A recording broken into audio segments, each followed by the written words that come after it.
मैं अब 32 साल का आदमी हूं, लेकिन जब मैं 14 साल का था तो इस घटना ने मुझे जिंदगी भर के लिए डरा दिया था।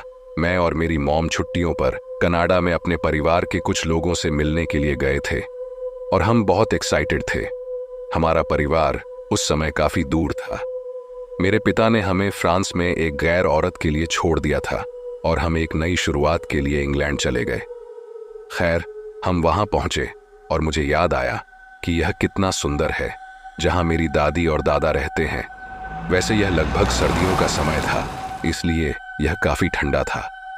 हम अपने खाने का आनंद ले रहे थे। तभी मैंने केबिन के बाहर एक चीख सुनी। मैं बस हंसा और इसे टाल दिया। मैं सच में उस चीज से काफी डर गया था। मैं सोच रहा था कि कहीं रात में ऐसी आवाजें फिर से ना आने लगे। मेरे दादाजी ने कहा, चलो बेटा, जाके देखते हैं ये किसकी आवाज है। वैसे भी मैं डरा हुआ था। ऊपर से मेरे दादाजी मुझे अपने साथ ले जाना चाहते थे, जिससे मैं और भी ज्यादा डर चुका था। लेकिन मैं उन्हें मना भी नहीं कर सकता था। मुझे हाँ कहना पड़ा। हमें अपने कोट मिल गए और मेरे दादाजी सुरक्षा के लिए अपनी बंदूक लेकर आए। हम केबिन से लगभग 50 मीटर दूर गए। जब हमने देखा तो वह एक मूस था। उसे एक चट्टान से कुचल दिया गया था और वह उसी आवाज की तरह चिल्ला रहा था।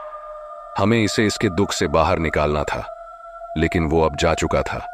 हमें लाश को निकालने के लिए किसी को बुलाने की जरूरत थी, क्योंकि हम बहुत थक गए थे और बर्फबारी शुरू हो गई थी। अजीब बात यह थी कि उस आकार की चट्टान वहां कहीं नहीं थी। वहां से हम वापस केबिन की ओर बढ़े। मैं यह सोचकर अपने आप पर हंस रहा था कि मैं बेकार ही डर रहा था। लेकिन फिर उस रात बाद में सब कुछ बदल गया।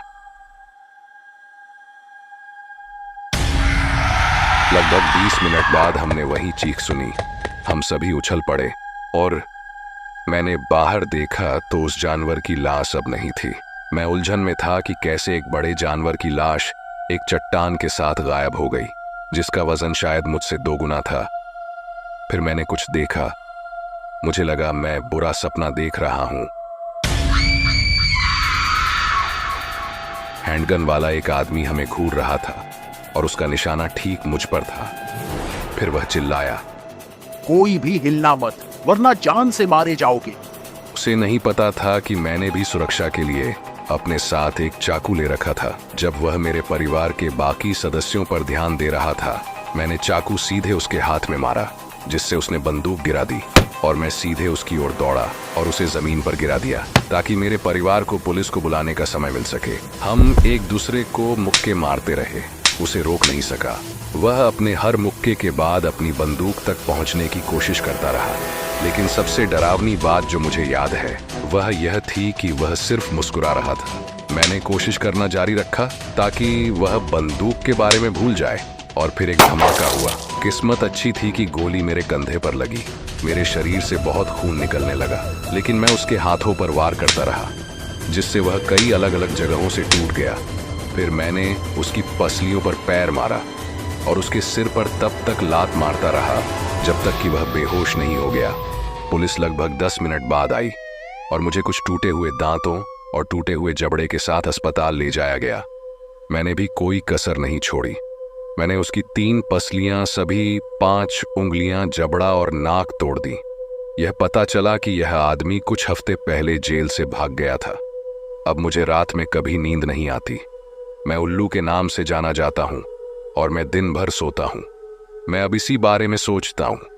अगर मेरे पिता का वह चाकू मेरे पास नहीं होता तो मैं मर चुका होता और मेरी माँ, दादी और दादा भी आज जिंदा नहीं होते।